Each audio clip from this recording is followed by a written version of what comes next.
Hello everyone, welcome back to my channel exam guider academy. तो दोस्तों, आज हमारी है practice set number 8। Uttar Pradesh police की जो प्रैक्टिस सेट सीरीज चल रही है उसका हमारा आज 8वां नंबर है। ठीक है, 8th सीरीज है और हमारी 1 से लेकर 7 तक सीरीज हो चुकी हैं। ठीक है, इम्पॉर्टेंट क्वेश्चन है जीके और हिंदी के, ये प्रैक्टिस सेट है। तो आइए देखते हैं, देर ना करते हुए हम लोग चलेंगे अपने पहले क्वेश्चन की तरफ। इम्पॉर्टेंट क्वेश्चन आने वाले क्वेश्चन है। ठीक है, तो हमारा पहला क्वेश्चन है, देखिए हम अपना पहला क्वेश्चन देखेंगे। एडमिरल कप किससे संबंधित है? अगर एडमिरल कप की बात की गई है यहाँ पर, तो किससे संबंधित है? देखिए यहाँ पर जो एडमिरल कप है वो नौकायन से संबंधित है। किससे संबंधित है? नौकायन से। ठीक है, एक मिनट, सॉरी।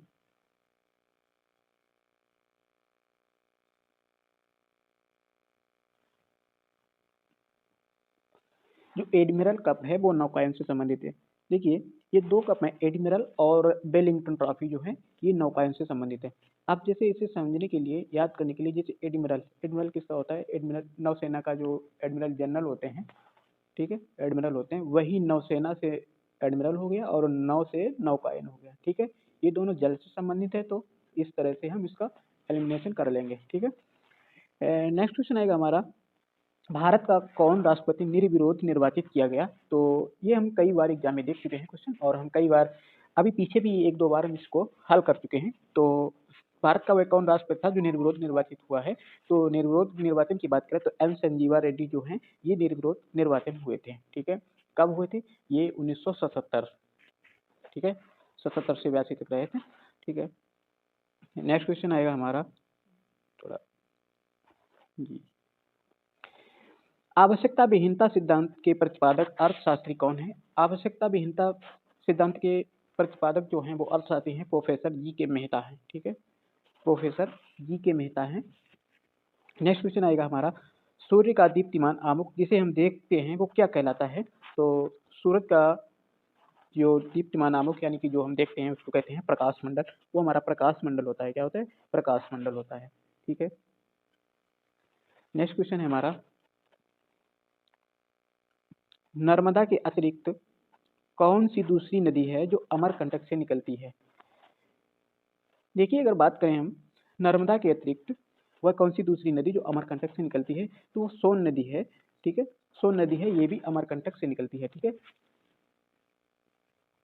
जहाँ पे नर्मदा नदी निकलती है जहाँ से, उसी के पास से ये अमरकंटक से ये निकलती है सोन नदी। ठीक है, अगर इसकी बात की जाए इसकी सहायक नदियों की, सोन नदी की सहायक नदियों की बात की जाए तो रिहंद नदी है, कोयल नदी है, जोहिला, गोपत, कन्हार, ये इसकी सहायक नदियां हैं सोन नदी की। ठीक है, नेक्स्ट क्वेश्चन आएगा हमारा, कब अग्नि ज्वलनशील नहीं हो पाती है? देखिए अग्नि की बात की गई है, कब ये ज्वलनशील नहीं हो पाती है आग? तो हवा में ऑक्सीजन 30% कम होने पर, हवा में ऑक्सीजन 25% से कम होने पर, हवा में ऑक्सीजन 20% से कम होने पर। तो हवा में ऑक्सीजन जो है वो 15% कम होने पर हवा आग नहीं जल सकती है। ठीक है, अगर हवा में ऑक्सीजन का परसेंट 15% से कम है तो आग नहीं जलेगी। ठीक है, नेक्स्ट क्वेश्चन आएगा हमारा, ब्रिटिश शासन, सॉरी, ब्रिटिश शासन को भारत से उखाड़ फेंकने के लिए इनमें से किसने फ्रांसीसियों की मदद मांगी थी? तो ब्रिटिश शासन को भारत से उखाड़ फेंकने के लिए जो मदद मांगी थी वो मांगी थी टीपू सुल्तान ने। ठीक है, टीपू सुल्तान ने मदद मांगी थी। ठीक है, नेक्स्ट है, निम्नलिखित में से किससे सर्वाधिक ऊर्जा होती है? देखिए रंग दिए गए हैं। ठीक है, तो किस रंग के प्रकाश में सर्वाधिक ऊर्जा होती है? तो अगर हम ऊर्जा की बात करें तो सबसे ज्यादा ऊर्जा होती है वो नीले प्रकाश में होती है, और सबसे कम की बात करें तो सबसे कम होती है वो रेड, लाल रंग में होती है। ठीक है, रेड कलर में होती है सबसे कम। इसका एक हमारा शॉर्ट में हम लिखते हैं बिबग्योर। ठीक है, बिब, BIVGOR। ठीक है, इस तरह से हम देख लेते हैं, ये बीच, ये बैंगनी हो गया, ये आसमानी हो गया। ठीक है, ये नीला हो गया, ये हरा हो गया, ये पीला हो गया, ये नारंगी हो गया, और ये लाल हो गया। ठीक है, इस तरह से हम देख लेते हैं। तो सबसे ज्यादा होती है वो किसकी होती है? सबसे ज्यादा होती है वो बैंगनी, सॉरी नीले प्रकाश की होती है। इसमें इसमें जो ऑप्शन दिया गया है उसकी बात करते हैं, तो सबसे ज्यादा होती है वो नीले प्रकाश की, और सबसे कम होती है वो लाल प्रकाश की। ठीक है, तो हमारा नेक्स्ट क्वेश्चन आएगा, प्रसिद्ध बांसुरी वादक हरिप्रसाद चौरसिया का जन्म कहाँ हुआ था? तो प्रसिद्ध बांसुरी वादक हरिप्रसाद चौरसिया का जन्म जो हुआ था वो लोकनाथ इलाहाबाद में हुआ था। अभी हमने कल यूपी स्पेशल पढ़ा है, उसमें लोक नृत्य वादक एवं घराने पढ़े हैं, ठीक है, तो आप जाकर उस वीडियो को देख लीजिएगा। नेक्स्ट क्वेश्चन है हमारा, बधाई कौन सी विद्या है? तो जो बधाई है वो कौन सी विद्या है? तो विद्या की बात की गई तो बधाई जो है वो बुंदेलखंड का लोक संगीत है, ठीक है, बुंदेलखंड का लोक संगीत विद्या है। नेक्स्ट क्वेश्चन है हमारी, पूर्ति अपनी मांग का सर्जन स्वयं करती है, ये किसका कथन है? तो पूर्ति अपनी मांग का सर्जन स्वयं करती है, ये जेबीसी के अनुसार पूर्ति अपनी मांग का सृजन स्वयं, जेबीसी के अनुसार पूर्ति अपनी मांग का सृजन स्वयं करती है, ठीक है। यह नियम वस्तु विनिमय तथा मुद्रा विनिमय दोनों पर लागू होता है। किसमें किसमें लागू होता है? वस्तु विनिमय और मुद्रा विनिमय पर दोनों में लागू होता है इनका नियम जो है, ठीक है। नेक्स्ट क्वेश्चन है हमारा, अगला क्वेश्चन आएगा, भारत की अन्य भाषाओं को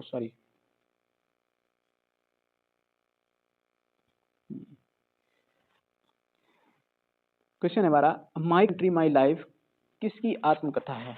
तो माई कंट्री माई लाइफ जो है वो लाल कृष्ण आडवाणी की आत्मकथा है। किसकी? लाल कृष्ण आडवाणी की, माई कंट्री माई लाइफ।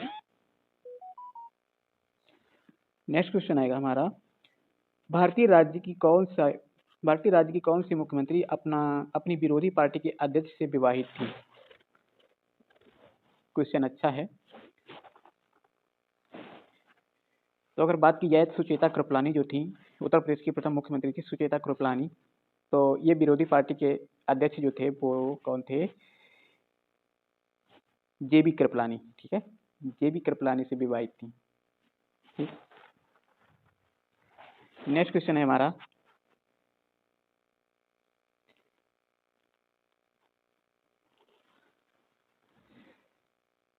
निम्नलिखित में से किस तिथि को विश्व विकास सूचना दिवस मनाया?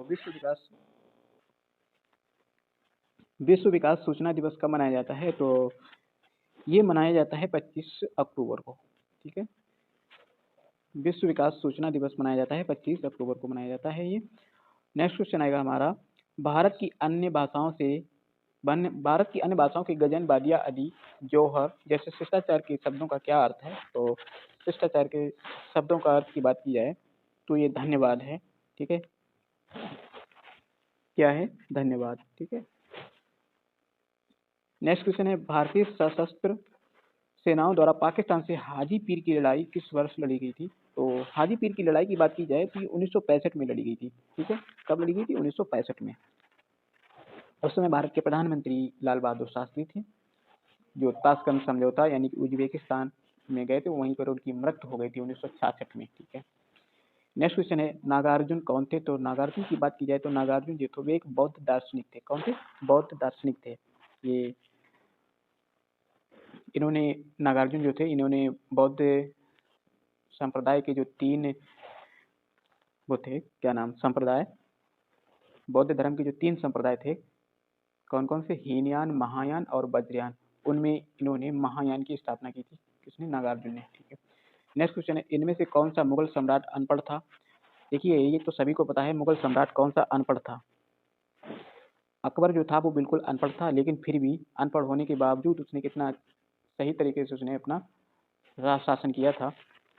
ये 1565 से 1605 ईस्वी तक रहा, ठीक है, और इसने दीन धर्म इलाही की स्थापना की थी। दीन इलाही धर्म जो था उसकी स्थापना की थी 1582 ईस्वी में। नेक्स्ट क्वेश्चन है, कुछ वर्ष पहले किस एशियाई देश ने अपना राष्ट्रगान बदल लिया है? तो राष्ट्रगान बदल दिया गया है वो नेपाल का बदला गया है। किसका बदला गया है? नेपाल। नेपाल ने अपना राष्ट्रगान बदल दिया गया है। इसका राष्ट्रगान क्या है? तो इसका राष्ट्रगान है, हम सैकड़ों फूल हैं, ठीक है, जय जय नेपाल। नेक्स्ट क्वेश्चन है, ऐतिहासिक विक्टोरिया पार्क जिसे अब जंग आज़ादी पार्क नाम दिया गया है, ये कहाँ स्थित है? तो ये जो स्थित है विक्टोरिया पार्क, ये मेरठ में स्थित है, ठीक है। विक्टोरिया पार्क को अब क्या नाम दिया गया है? जंग आज़ादी पार्क, ठीक है। नेक्स्ट क्वेश्चन है हमारा, 2 कांच के गिलास एक दूसरे से यानी कि एक के अंदर दूसरा चिपक जाते हैं, उन्हें कैसे अलग किया जा सकता है? तो देखिए अलग करने का उनका एक साधन ये है कि बाहरी गिलास को गर्म पानी में डालकर, यानी कि जो गिलास चिपक जाते हैं उसके अंदर उसे गर्म पानी में अगर डाला जाए तब ये बाहर निकल आते हैं, ठीक है। नेक्स्ट क्वेश्चन है हमारा, थॉमस रो मुगल सम्राट जहांगीर से किस किले में मिला था? जो थॉमस रो था वो जहांगीर के किस किले में मिला था? तो जो थॉमस रो था वो जहांगीर के अजमेर किले में मिला था। कहाँ मिला था? अजमेर किले में। ठीक है। जहाँ ये थॉमस रो जो था ये कब आया था भारत? तो ये जहांगीर के दरबार में आया था 1615 ईस्वी में। ठीक है।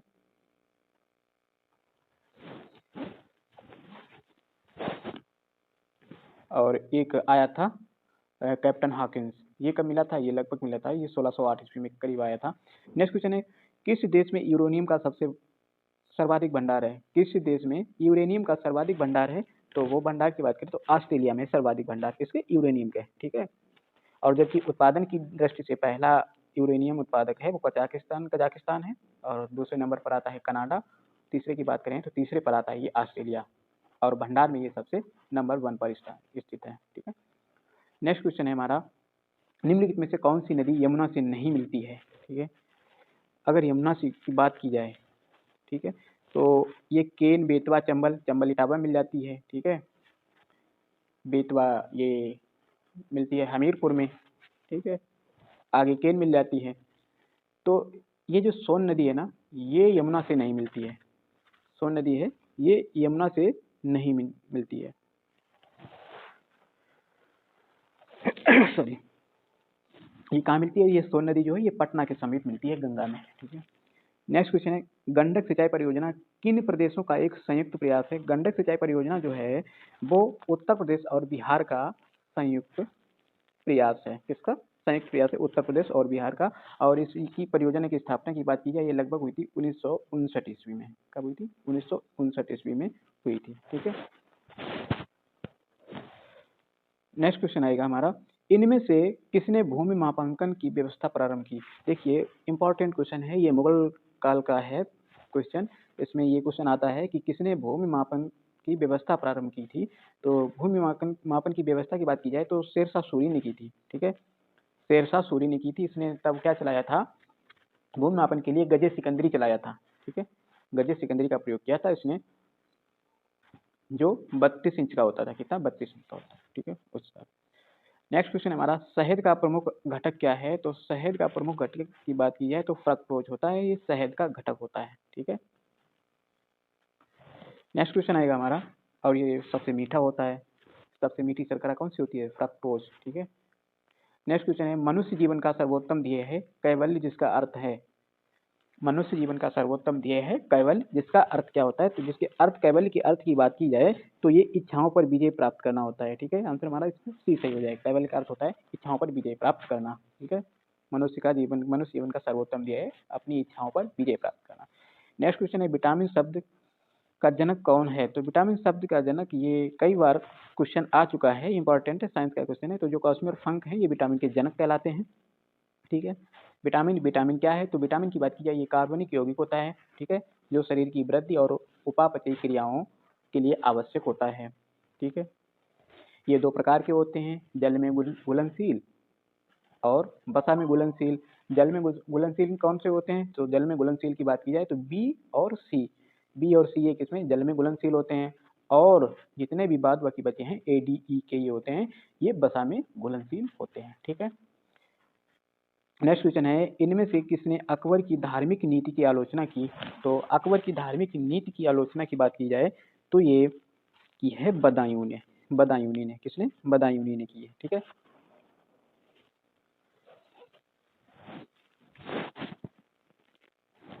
और अकबरनामा की जो रचना है वो किसने की? तो अकबरनामा की रचना की है अबुल फजल ने। ठीक है। ये अबुल फजल है, इन्होंने क्या किया है? अकबरनामा की रचना की है। ठीक है। नेक्स्ट क्वेश्चन है हमारा, प्रसिद्ध विरूपाक्ष मंदिर कहाँ स्थित है? विरूपाक्ष मंदिर की बात की गई है तो ये विरूपाक्ष मंदिर जो है ना वो है हम्पी, कर्नाटक में स्थित। कहाँ है? हम्पी, ये कर्नाटक में पड़ता है। ठीक है। और विरूपाक्ष मंदिर है ये भगवान शिव को समर्पित मंदिर है। नेक्स्ट क्वेश्चन आएगा, सिंचाई के लिए 16 मील लंबी चोल झील का निर्माण किस चोल शासक ने करवाया था? ये भी इंपॉर्टेंट क्वेश्चन है। ठीक है। ये एग्जाम में कई बार पूछा जा चुका है क्वेश्चन। सिंचाई के लिए 16 मील लंबी चोल झील का निर्माण किसने करवाया था? तो चोल झील का निर्माण जो है वो राजेंद्र प्रथम ने करवाया था। किसने करवाया था? राजेंद्र प्रथम ने करवाया था। ठीक है। और ये चोल वंश का सबसे महान शासक था। इनकी उपाधि की बात की जाए तो गंगई कोंड इनकी उपाधि थी। ठीक है, और इन चोलपुरम नगर की स्थापना की थी। नेक्स्ट क्वेश्चन है, हाल ही में किस देश में साल्मोनेला बैक्टीरिया के संक्रमण के सैकड़ों मामले सामने आए? साल्मोनेला बैक्टीरिया ये जो है अमेरिका में आया था साल्मोनेला बैक्टीरिया, ठीक है। नेक्स्ट क्वेश्चन है हमारा, नवंबर 2021 में अंतर्राष्ट्रीय फिल्म महोत्सव ISFI कहाँ प्रस्तावित हुआ है? तो ये IISI जो है ये गोवा में हुआ था। नेक्स्ट क्वेश्चन आएगा हमारा,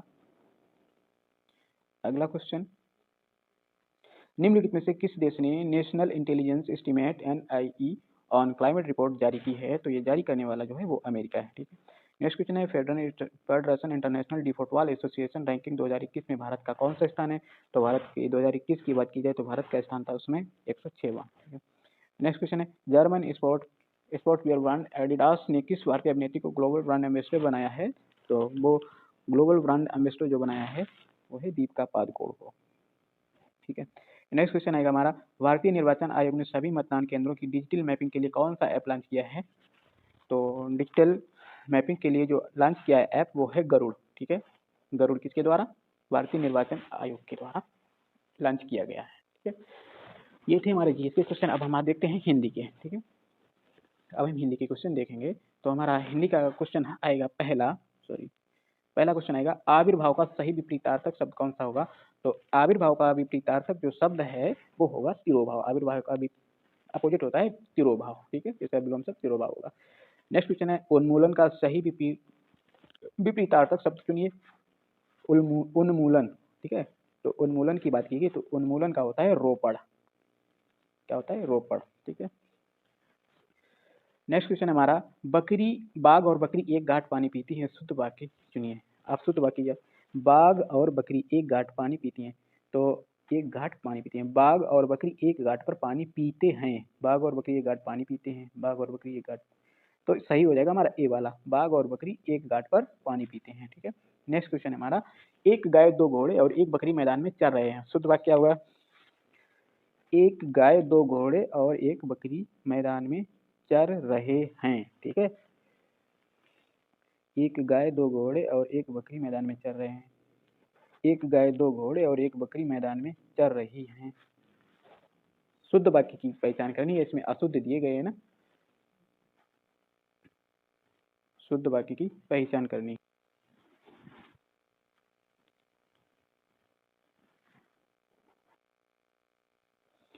तो इसका हमारा ही हो जाएगा सी वाला सही हो जाएगा। इसमें एक गाय दो घोड़े और एक बकरी मैदान में चर रही है, ठीक है। नेक्स्ट क्वेश्चन आएगा हमारा, अगला क्वेश्चन आएगा, मैं आपकी श्रद्धा करता हूँ, शुद्ध वाक्य क्या होगा? मैं आपका श्रद्धा करता हूँ, आपकी श्रद्धा, मैं आप पर श्रद्धा करता हूँ, मैं आप पर श्रद्धा रखता हूँ, आपकी मैं श्रद्धा करता हूँ, ठीक है। तो इसमें क्या हो जाएगा कि श्रद्धा करने से थोड़ी होता है, श्रद्धा रखता हूँ, मैं आप पर श्रद्धा रखता हूँ, तो ऑप्शन हमारा सी सही हो जाएगा, ठीक है। कौन सा? सी सही हो जाएगा, ठीक। नेक्स्ट क्वेश्चन है, शुद्ध शब्द चुनिए, शुद्ध शब्द चुनिए। देखिए घनिष्ठ, घनिष्ठ कैसे लिखा जाएगा? घनिष्ठ, घनिष्ठ, घनिष्ठ, घनिष्ठ, ठीक है। तो हमारा इसमें कौन सा है? घनिष्ठ, ऑप्शन बी सही हो जाएगा। अगला क्वेश्चन है, शुद्ध शब्द चुनिए इसमें औद्योगिक, औद्योगिक, औद्योगिक, औद्योगिक, कौन सा सही होगा? तो हमारा इसमें जो होगा औद्योगिक होगा, औद्योगिक, ऑप्शन ए वाला सही हो जाएगा, ठीक है। औद्योगिक ये भी नहीं होगा, औद्योगिक ये भी नहीं होगा, औद्योगिक ये गीक, तो ऑप्शन हमारा ए सही हो जाएगा, ठीक है। नेक्स्ट क्वेश्चन है, जंगल में लगने वाली आग एक शब्द क्रम में सही विकल्प कौन सा है? जंगल में लगने वाली आग को हम क्या कहते हैं? तो जंगल में लगने वाली आग को कहते हैं दावानल, क्या कहते हैं? दावानल, ठीक है। जंगल में लगने वाली आग को कहते हैं दावानल, ठीक है। पेट में लगने वाली आग को कहते हैं जठरानल, ठीक है। और ये पानी में लगने वाली आग बड़वानल होती है, ठीक है। सॉरी, समुद्र में, हाँ वही बनवाड़न जो होता है, समुद्र में लगने वाली आग को वड़वानल कहते हैं, पेट में लगने वाली आग को जठरानल कहते हैं, ठीक है। जंगल में लगने वाली आग को दावानल कहते हैं। नेक्स्ट क्वेश्चन आएगा हमारा, जहाँ लोगों का मिलन हो एक शब्द के क्रम में बताइए। जहाँ लोगों का मिलन हो तो ये हो जाएगा हमारा सम्मेलन। ठीक है। नेक्स्ट क्वेश्चन है, किसी प्रतियोगिता में विजयी होने पर दिया जाता है उपयुक्त शब्द कौन सा? तो प्रतियोगिता में जो क्या दिया जाता है? पुरस्कार दिया जाता है। ठीक है, मतलब इसका एक शब्द दिया, उपयुक्त शब्द किसी प्रतियोगिता में विजयी होने पर दिया जाता है। तो किसी प्रतियोगिता में विजयी होने पर क्या दिया जाता है? ठीक है, मतलब वो होता है पारितोषिक। ठीक है, पारितोषिक। और अगर यही पुरस्कार की बात की जाए तो किसी कार्य सेवा के लिए प्रदान किया जाता है। ठीक है, वो पुरस्कार होता है। उपहार अपने बराबर या छोटों को जो भेंट स्वरूप दिया जाता है वो उपहार होता है। तो ये क्या होता है? पारितोषिक। अगला क्वेश्चन है, साक्ष्य भाव मिश्रित अनुराग को कहते हैं। तो उपयुक्त शब्द का चयन करें। साक्ष्य भाव मिश्रित अनुराग को कहते हैं। ठीक है, क्या कहते हैं? प्रणय। ठीक है, क्या कहते हैं? प्रणय। नेक्स्ट क्वेश्चन है, कुसंगत के कारण चरित्र पर दोष लगना। उपयुक्त शब्द का चयन क्या है? तो कुसंगत के कारण चरित्र पर दोष लगना तो क्या कहलाता है? वो कलंक होता है। ठीक है, कुसंगत के कारण चरित्र पर दोष लगना वो कलंक, यानी कि उन पर कलंक लग गया। ठीक है।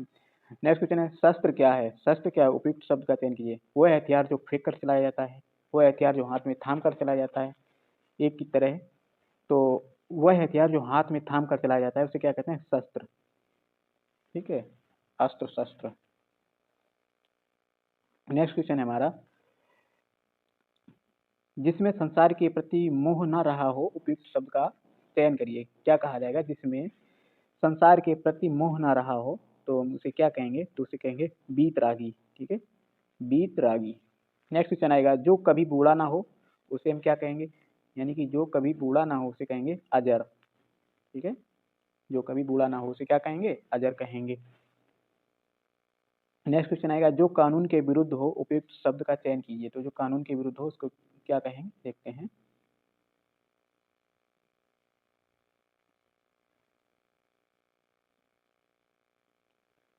जो कानून के विरुद्ध हो उसे हम क्या कहेंगे? तो कानून के विरुद्ध जो है उसे अवैध कहेंगे। ठीक है, क्या कहते हैं? अवैध। नेक्स्ट क्वेश्चन है, खेत का सही तत्सम शब्द क्या है? खेत का सही तत्सम बात की है। ये खेत क्या है? तद्भव है। अगर तत्सम की बात की जाए तो ये होगा हमारा क्षेत्र। ठीक है, बी हो जाएगा। घोटक का सही तद्भव, तो घोटक का क्या होता है? घोड़ा। ऑप्शन हमारा बी सही हो जाएगा। अब नेक्स्ट क्वेश्चन आएगा हमारा, चौकी का तत्सम। चौकी, चौकी का तत्सम क्या होगा? चौकी का तत्सम होगा चतुष्पादिका। ऑप्शन हमारा सी सही हो जाएगा। नेक्स्ट क्वेश्चन आएगा हमारा, सूचिका का तद्भव शब्द क्या होगा? सूचिका का तद्भव शब्द की बात की जाए तो होगा सुई। सुई को, ठीक है, सुई इसका तद्भव। और सुई का तत्सम क्या होता है? सूचिका। ध्यान रखिए। नेक्स्ट क्वेश्चन है, त्वरित का तद्भव शब्द क्या होगा? त्वरित का तद्भव, त्वरित के तद्भव की बात की जाए तो ये होगा, त्वरित का होता है तुरंत। ये तुरंत हो जाएगा। ठीक है, तुरंत दोनों लिखे हैं तो इसका मतलब दोनों सही, बी और सी दोनों सही हो जाएंगे। ठीक है, अब आया है गद्यांश को पढ़िए और उत्तर दीजिए। देखिए गद्यांश क्या है कि वैज्ञानिक प्रयोग की सफलता ने मनुष्य की बुद्धि का अपूर्व विकास कर दिया है। द्वितीय महायुद्ध में एटम बम की शक्ति ने कुछ क्षणों में ही जापान की अजय शक्ति को पराजित कर दिया। इस शक्ति की युद्धकालीन सफलता ने अमेरिका, रूस, ब्रिटेन, फ्रांस आदि सभी देशों को ऐसे शस्त्रास्त्रों के निर्माण की प्रेरणा दी थी कि सभी भयंकर और सर्वविनाशकारी शस्त्र बनाने लगे। अब सेना को पराजित करने तथा शत्रु देश का पैदल सेना द्वारा आक्रमण करने के लिए शस्त्र निर्माण के स्थान पर देश की विनाश करने की दिशा में शस्त्रास्त्र बनने लगे हैं। इन हथियारों का प्रयोग होने पर शत्रु देशों की अधिकांश जनता और संपत्ति थोड़े समय में ही नष्ट की जा सकेगी, क्योंकि ऐसे शस्त्रास्त्र प्राय सभी स्वतंत्र देशों के संग्रहालयों में कुछ न कुछ आए हैं। ठीक है, अतः युद्ध की स्थिति में उनका प्रयोग भी अनिवार्य हो जाएगा, जिससे बड़ी जनसंख्या प्रभावित हो सकती है। इसलिए निशस्त्रीकरण की योजनाएं बन रही हैं। शस्त्रास्त्रों के निर्माण की जो प्रक्रिया अपनाई गई उसी के कारण आज इतने उन्नत शस्त्रास्त्र बन गए हैं जिनके प्रयोग से व्यापक विनाश आसन्न दिखाई पड़ता है। अब भी परीक्षणों की रोकथाम तथा बने शस्त्रों का प्रयोग रोकने के मार्ग की खोजे जा रहे हैं। इन प्रयासों के मूल में भयंकर आतंक और विश्व विनाश का भय कार्य कर रहा है। तो देखिए इसमें क्या है, इस गद्यांश का मूल तथ्य की बात की गई है। तो इसका मूल तथ्य क्या होगा? तो इसका जो मूल तथ्य होगा वो निशस्त्रीकरण और विश्व शांति। ऑप्शन हमारा डी सही हो जाएगा। निशस्त्रीकरण और विश्व शांति इसका मूल उद्देश्य है। ठीक है, नेक्स्ट क्वेश्चन है कि भयंकर विनाशकारी आधुनिक शस्त्रास्त्रों को बनाने की प्रेरणा किसने दी। नेक्स्ट है हमारा, देखिए किसने दी है, तो ये जो दी है वो किसने दी, ये जापान पर गिराए बम अणु ने, ठीक है, जो अमेरिका ने जापान पर अणु बम गिराए थे उसी ने दी है, ठीक है। नेक्स्ट क्वेश्चन है एटम बम की अपार शक्ति का प्रथम अनुभव कैसे हुआ। तो इसका जो प्रथम अनुभव है वो हुआ जापान में हुई भयंकर विनाश लीला से। नेक्स्ट क्वेश्चन है बड़े बड़े देश आधुनिक विनाशकारी शस्त्र क्यों बना रहे हैं। तो जो बड़े बड़े देश हैं वो आधुनिक विनाशकारी शस्त्र ये पारस्परिक भय के कारण बना रहे हैं, ठीक है। नेक्स्ट क्वेश्चन है आधुनिक युग भयंकर व विनाशकारी होते हैं क्योंकि दोनों देशों में सेनाएं इन युद्धों में मारी जाती हैं, दोनों देशों के शस्त्रास्त्र इन युद्धों में समाप्त हो जाते हैं, अधिकांश जनता और उनकी संपत्ति नष्ट हो जाती है, ठीक है। तो अधिकांश जनता और उनकी संपत्ति नष्ट हो जाती है, ये वाला है। नेक्स्ट क्वेश्चन है हिंदी भाषा किस लिपि में लिखी जाती है। तो हिंदी भाषा जो है वो देवनागरी लिपि में लिखी जाती है। नेक्स्ट क्वेश्चन है निम्नलिखित में से कौन सा स्वर नहीं है। स्वर की बात की जाए तो ये जो वहाँ है ये स्वर नहीं है, ठीक है, वहाँ जो है ये स्वर नहीं है। नेक्स्ट क्वेश्चन है सर्वनाम कितने प्रकार के होते हैं। तो सर्वनाम की बात की जाए तो ये 6 प्रकार के होते हैं। कितने प्रकार की, 6 प्रकार के होते हैं। कौन कौन से होते हैं, पुरुषवाचक होते हैं, निजवाचक होते हैं, निश्चयवाचक होते हैं, अनिश्चयवाचक होते हैं, प्रश्नवाचक होते हैं, संबंधवाचक होते हैं। तो ये 6 प्रकार के होते हैं सर्वनाम, ठीक है। नेक्स्ट क्वेश्चन है निम्नलिखित में से कौन सा शब्द क्रिया विशेषण है। क्रिया विशेषण की बात की जाए तो कौन सा शब्द क्रिया विशेषण है, जो क्रिया की विशेषता बताता है उसे हम क्रिया विशेषण कहते हैं। तो इसमें कौन सा, यानी कि वह तेज दौड़ता है, ठीक है। तो दौड़ना क्रिया हो गई, क्रिया की विशेषता कौन बता रहा है, तेज, कैसा दौड़ता है, तेज। तो ऑप्शन हमारा ए सही हो जाएगा। नेक्स्ट क्वेश्चन है सदा एक वचन में प्रयुक्त होने वाला शब्द कौन सा है। तो जो एक वचन में हमेशा प्रयुक्त होता है वो वचन कौन सा वचन होगा, तो वो होगा हमारा सहायता, ठीक है। जैसे पौधा, पौधे, तो ये पौधे भी हो जाते हैं, पुस्तकें भी हो जाती हैं, लड़के भी बहुत से हो जाते हैं। जो सहायता है ना वो एक वचन में ही हमेशा होती है, ठीक है। नेक्स्ट क्वेश्चन है भूर्ध्व, भूर्ध्व का संधि विच्छेद क्या है, भूर्ध्व। तो ये संधि कौन सी होगी, भूर्ध्व संधि होगी, ये होगी दीर्घ स्वर संधि। कौन सी होगी, दीर्घ स्वर संधि। तो इसका कौन सा होगा, भूधन ऊर्ध्व, भूधन ऊर्ध्व, भूधन ऊर्ध्व, ये होगा इसका भूर्ध्व, ठीक है। नेक्स्ट क्वेश्चन आएगा हमारा हथियाना में कौन सी क्रिया है। हथियाना, हथियाना में कौन सी क्रिया है। तो हथियाना की बात की जाए ये कौन सी क्रिया होगी, ये नाम धातु क्रिया होगी। कौन सी, नाम धातु क्रिया। नाम धातु क्रिया क्या होती है, वह क्रिया जिसमें संज्ञा सर्वनाम विशेषण में प्रत्यय जोड़कर जो बनाई जाती है, ठीक है।